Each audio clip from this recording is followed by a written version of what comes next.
नमस्कार मंडळी. स्पंदन अकॅडमी या शैक्षणिक चॅनलमध्ये आपणा सर्वांचं मनःपूर्वक स्वागत.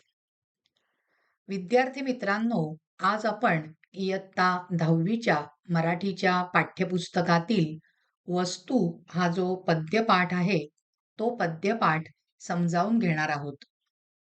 सुरुवातीला आपण या पद्यपाठाची जी प्रस्तावना आहे, ती प्रस्तावना समजावून घेऊया.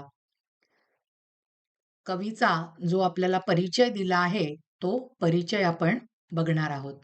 पद्यपाठाचं नाव आहे वस्तू आणि कवी आहेत द.भा.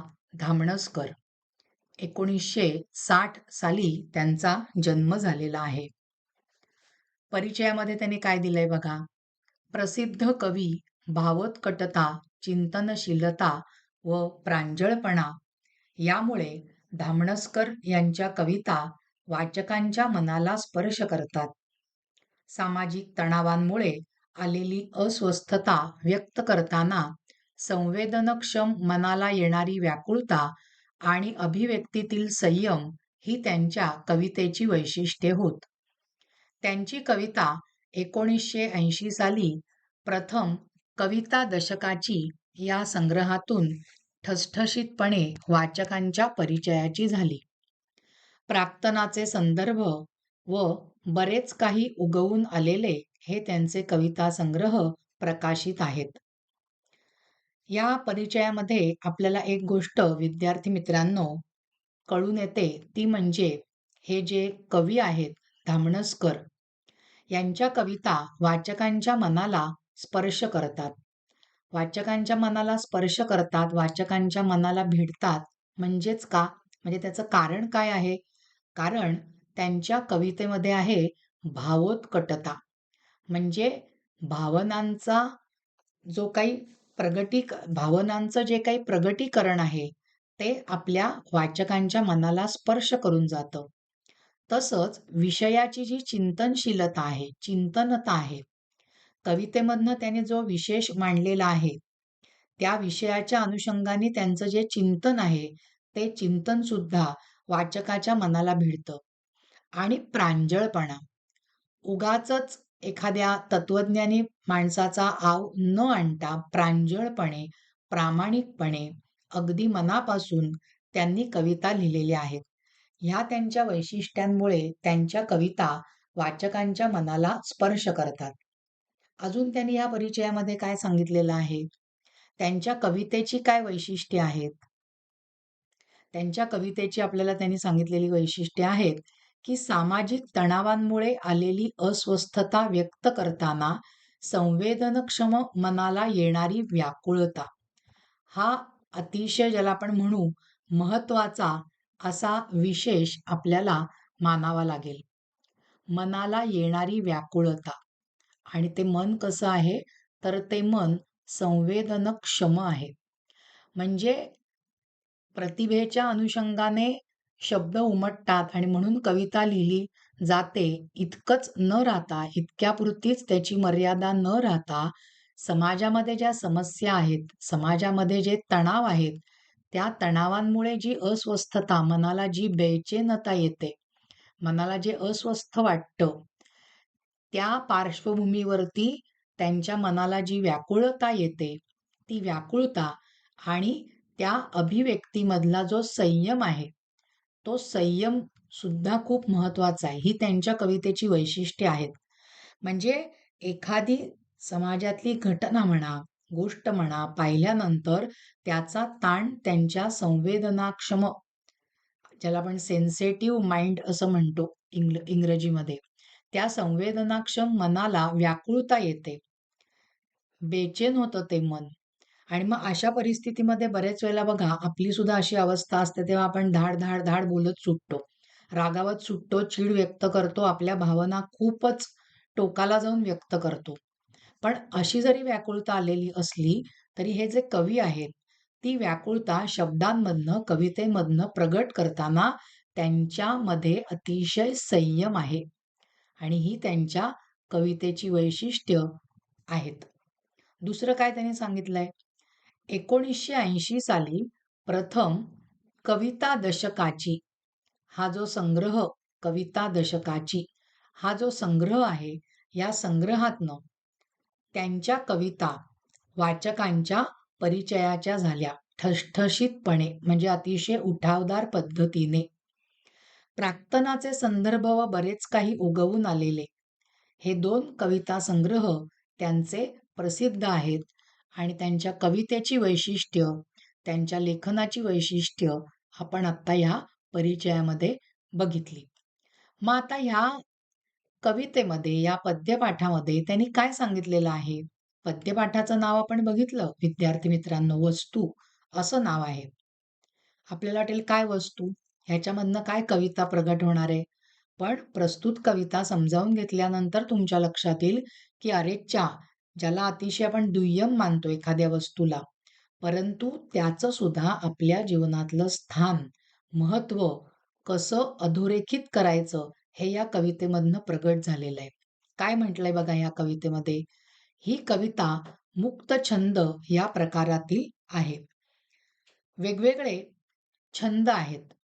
त्या छंदांमध्ये कविता बांधली जाते, लिहिली जाते. परंतु एक प्रकार असा आहे, की कुठल्याही छंदाच्या, ज्याला आपण लघु, ऱ्हस्व, दीर्घ, लघु वगैरे असं जे म्हणतो, लघु, गुरु, अशा कुठल्याही छंदाच्या प्रकारामध्ये ही कविता मोडत नाही, तर मुक्त छंद आहे. नाहीतर आपण मराठीमध्ये जी वेगवेगळी छंद आहेत, त्या छंदांच्या माध्यमातनं कविता लिहिताना आपल्याला त्या कवितेच्या अक्षरांकडे नीट लक्ष द्यावं लागतं. मग हे अक्षर लघु आहे का गुरु आहे वगैरे वगैरे बघून आपल्याला ते शब्द मांडावे लागतात. पण मुक्तछंद हा प्रकार असा आहे, की त्याच्यामध्ये तुम्हाला कुठलंही बंधन नसतं. मग पहिली ओळ जी असेल ती 3 शब्दांची असेल, दुसरी ओळ 8 शब्दांची असेल. कामामात्रा त्याचे जे लघुगुरु क्रम आहेत ते कसेही असतील, चालेल. कोणत्याही निर्जीव वस्तूशी मानवी भावना जोडली गेली की ती वस्तू अनमोल ठरते. वस्तू माणसाला दीर्घकाळ साथ देतात. व्यक्ती आणि वस्तू यांच्यामध्ये एक अतूट नाते तयार होते. त्यामुळेच थोर व्यक्तींच्या वापरातील वस्तू पुढे संग्रहालयात जतन केल्या जातात. वस्तूंनाही भावना असतात हे समजून वस्तू वापराव्यात. वस्तूंशी निगडीत स्नेह जपावा ही भावना कवितेतून व्यक्त होते. कोणती भावना कवितेतून व्यक्त होते? की वस्तू आपल्याला निर्जीव जरी भासली, तरी सुद्धा वस्तूंना सुद्धा भावना आहेत आपल्यासारख्या, हे आपण जाणलं पाहिजे. आणि त्यानंतर आपण त्या वस्तूचा वापर केला पाहिजे. त्या वस्तूंशी निगडीत स्नेह जपावा. म्हणजे एखाद्या वस्तूबरोबर आपले काही ना काहीतरी लागेबांधे तयार होतात. मग एखाद्या व्यक्तीला रोजच्या वापराला तिचा चष्मा ही वस्तू अतिशय प्रिय असेल. एखाद्याला आपलं एखादं पुस्तक, एखादा ग्रंथ प्रिय असेल.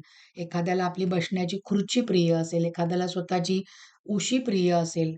एखाद्याला स्वतःची काय बाबा पट्टी, पेन, कुठलीही गोष्ट. पण तिच्याशी जो निगडीत, तिच्या संबंधित जो स्नेह आहे, प्रेम आहे, ते जपलं पाहिजे. नाहीतर वस्तू वापरून झाली की दिली फेकून, असं करायचं नाही. आणि हीच भावना ह्या कवितेतून त्यांनी व्यक्त केलेली आहे. आता हे सांगत असताना त्यांनी ह्या कवितेतनं अजून काय उलगडून दाखवलेलं आहे, की कोणत्याही निर्जीव वस्तूशी मानवी भावना ज्या वेळेला जोडली जाते, त्यावेळेला ती वस्तू कशी ठरते आहे, तर ती वस्तू अनमोल ठरते. अनमोल ठरते म्हणजेच काय, की जिचं मोल आपण करू शकत नाही. आणि एखादी वस्तू बघा, दीर्घकाळ माणसाला काय करते? साथ देते. एखादी वस्तू दीर्घकाळ माणसाला साथ देते आणि वर्षानुवर्षो, महिनोन-महिने ती आपण वापरत असू, तिच्याशी आपला संबंध असेल, तर ती अनमोल ठरते. म्हणजे जिचं मोल करता येणार नाही. आणि मग त्याच्यामुळे काय घडतं विद्यार्थी मित्रांनो? ती व्यक्ती आणि ती वस्तू यांच्यामध्ये एक अतूट नाते तयार होतं. असं असतं बघा, की माझं हे लकी पेन आहे.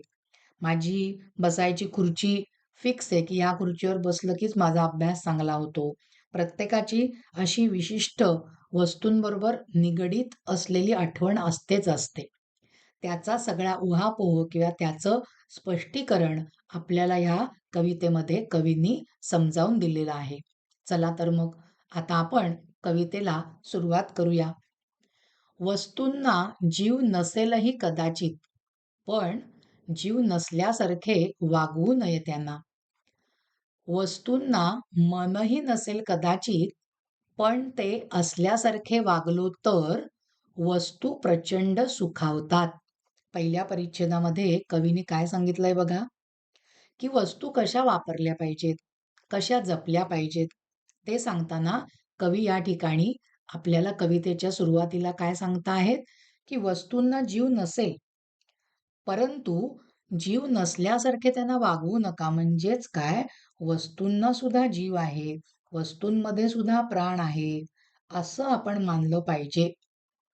वस्तूंना मनही नसेल कदाचित, पण ते असल्यासारखे वागलो तर, म्हणजे माणसाला, सजीव माणसाला जसं मन असतं, तसं वस्तूंना सुद्धा मन आहे, असं आपण मानायचं आणि त्या वस्तूंशी आपण वागायचं. तर काय होतात? वस्तू प्रचंड सुखावतात. कारण या ठिकाणी वस्तूला एक संवेदनाशील असलेल्या माणसाचं प्रतीक मानलेलं आहे. मग माणसाला सुद्धा ज्या प्रकारे संवेदना असतात, जीव असतो, भावभावना असतात, मन असतं, तसंच वस्तूला सुद्धा आहे. असं जर का विद्यार्थी मित्रांनो आपण मानलं, तर लक्षात घ्या, आपला जो एखाद्या वस्तूबरोबर असलेला व्यवहार आहे, त्या वस्तूला जे हाताळणं आहे, ते अतिशय सुखकारक होणार आहे. पुढे कवी काय म्हणतात बघा, वस्तू निखालस सेवकच असतात आपल्या. निखालस, निखालस म्हणजे अगदी खरं. वस्तू खरं तर आपल्या सेवकच असतात. बरोबर आहे. मला वाटलं रेडिओचं बटन दाबावं, रेडिओ दाबला. रिमोटचं बटन दाबावं, रिमोट दाबला. पेन हातात घ्यावं असं वाटलं, पेन घेतलं. ह्या सगळ्या वस्तू आपल्या सेवकच असतात. तरीही बरोबरीचाच मान द्यावा त्यांना. काय सांगतायत कवी? आपण त्यांना काय केलं पाहिजे? समान दर्जा दिला पाहिजे. आपल्या सारखंच प्रेमाने, आपुलकीने वागवलं पाहिजे. जसं आपण दुसऱ्या माणसाबरोबर आपुलकीचा व्यवहार करतो, तसंच या वस्तूला सुद्धा भावभावना, मन आहे, जीव आहे, असं समजून ते आपले सेवक जरी असले, तरी त्यांना बरोबरीचा मान द्यायला पाहिजे. वस्तूंना वेगळी स्वतंत्र खोली नको असते. त्यांना फक्त आपल्या मानलेल्या जागेवरून निष्कासित न होण्याची हमी द्या. निष्कासित होणे म्हणजे त्यांची जी जागा आहे त्या जागेवरनं त्यांना हलवणं. आता ह्या कडव्यामध्ये काय सांगितलेलं आहे बघा. कवी म्हणतात, वस्तूंना वेगळी खोली नकोय हो.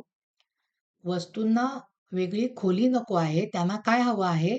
आपल्या मानलेल्या जागेवरून निष्कासित न होण्याची हमी द्या. म्हणजे बघा, आपण आपल्या घरामध्ये टेबल ठेवण्याची एक जागा असते. फ्लॉवर पॉट ठेवण्याची एक जागा असते, खुर्ची ठेवण्याची एक जागा असते, पुस्तकं ठेवण्याची एक जागा असते. मग त्यांचं असं म्हणणं आहे, की आम्हाला आमच्या मानलेल्या ज्या जागा आहेत ठराविक, आम्हाला तुम्ही ज्या जागा नेमून दिल्या आहेत, त्या जागेबरोबर त्या वस्तूंना सुद्धा प्रेमभाव निर्माण होतोय. म्हणून त्या वस्तूंना एवढीच हमी माणसाकडनं हवी आहे, की आमच्या नेमलेल्या जागेवरनं तुम्ही आम्हाला निष्कासित करू नका, म्हणजे आम्हाला बाजूला करू नका. त्या जागेवरनं तुम्ही आम्हाला हटवू नका. कारण त्या वस्तूंना आपल्याबरोबरच राहायचं असतं विद्यार्थी मित्रांनो. त्याच्यामुळे त्यांना वेगळं राहण्यामध्ये काही इंटरेस्ट नाहीये. फक्त त्यांचं म्हणणं, आम्हाला जी जागा नेमून दिली आहे, तिथेच आम्हाला ठेवा. पुढे काय म्हटलंय बघा, वस्तूंनाही असते आवड स्वच्छ राहण्याची. हे हातांना लक्षात ठेवायला सांगा. किती छान उपदेश केलाय बघा. म्हणजे एखादी वस्तू आपण हाताळताना, ती वस्तू वापरताना आपले घाणेरडे अस्वच्छ हात, मग ते पाण्याचे हात असतील, तेलकट हात असतील, खरकटे हात असतील, घाईघाईने कुठल्याही वस्तूला असे तुम्ही हात लावू नका. कारण वस्तूंना सुद्धा कसली आवड असते? स्वच्छ राहण्याची. आणि हे कोणाला लक्षात ठेवायला सांगायचंय? आपल्या हातांना लक्षात ठेवायला सांगायचंय. वस्तूंना जपावे, लाडाहूनही ठेवावे त्यापुढे जाऊन. वस्तूंना असं आपल्याला जपायचंय, नुसतं जपायचं नाहीये विद्यार्थी मित्रांनो, तर आपल्याला त्यांना लाडावून ठेवायचंय. लाडावून ठेवायचंय म्हणजेच काय? त्यांची खूप काळजी घ्यायची आहे.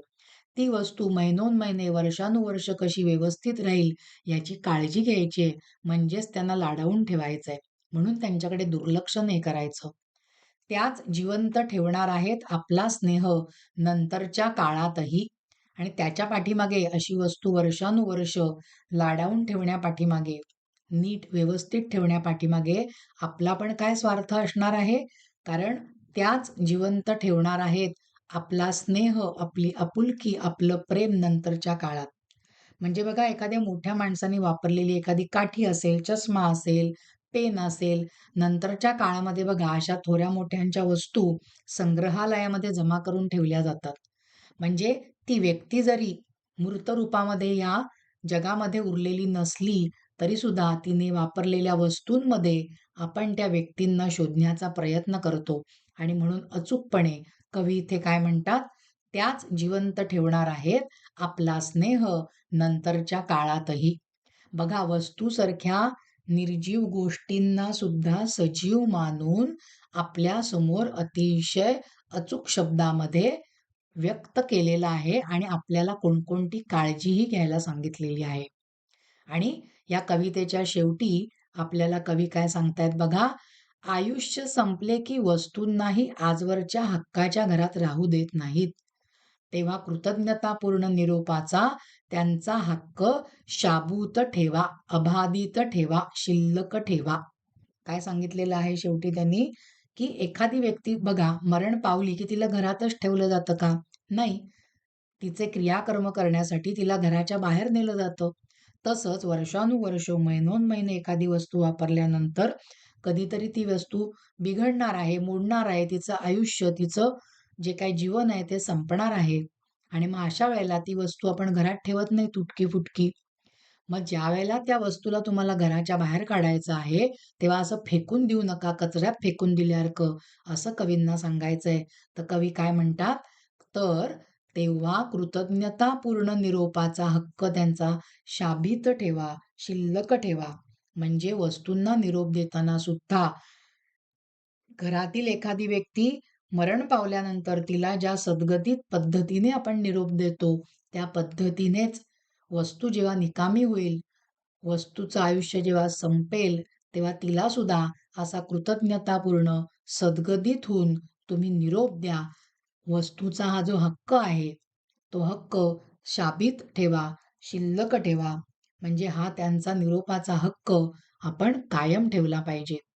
म्हणजे तुम्हाला लक्षात येतंय का विद्यार्थी मित्रांनो, सजीव माणूस आणि वस्तू यांच्यातलं साधर्म्य सांगता सांगता कवीने ती वस्तू मानवाचं प्रतीक समजूनच आपल्यासमोर सादर केलेली आहे. आणि व्यक्तींची जशी आपण काळजी करतो, व्यक्तींची जशी देखभाल करतो व व्यक्तींच्या बाबतीत जसं आपण सहृदयतेने वागतो, तसंच वस्तूंच्या बाबतीत सुद्धा वागलं पाहिजे. आपली सत्सद विवेकबुद्धी, आपली कृतज्ञता बुद्धी काय केली पाहिजे? कायम दक्ष ठेवली पाहिजे. हे या वस्तू या पद्यपाठातनं आपल्यासमोर अतिशय समर्पक शब्दामध्ये लेखकांनी मांडलेला आहे. कळलाय हा पद्यपाठ विद्यार्थी मित्रांनो तुम्हाला? तुम्हाला जर का हा पाठ आवडला असेल विद्यार्थी मित्रांनो, तर ह्या भागाला लाईक करा, ह्या भागाला शेअर करा आणि चॅनलला सबस्क्राईब नक्की करा. आपल्या या व्हिडिओच्या शेवटी एक सूचना विद्यार्थी मित्रांनो सांगावीशी वाटते.